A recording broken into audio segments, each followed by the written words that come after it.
আসলে বুঝলাই না তুমি করিলাই মহাবুল একবারটা তুই কইলা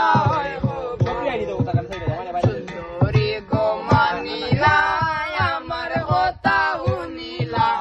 একবারটা তুই কইলা ওই হবুল একবারটা তুই কইলা ওই হবুল 3 লাখ টাকা নগদ খাবিন 12 কিয়ার জমি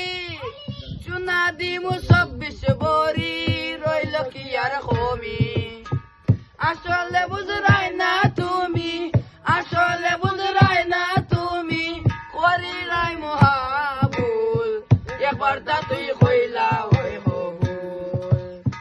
একবারটা তুই কইলা ওই হবুল সুন্দরী গো মানিলাই আমার কথা শুনিলা একবারটা তুই কইলা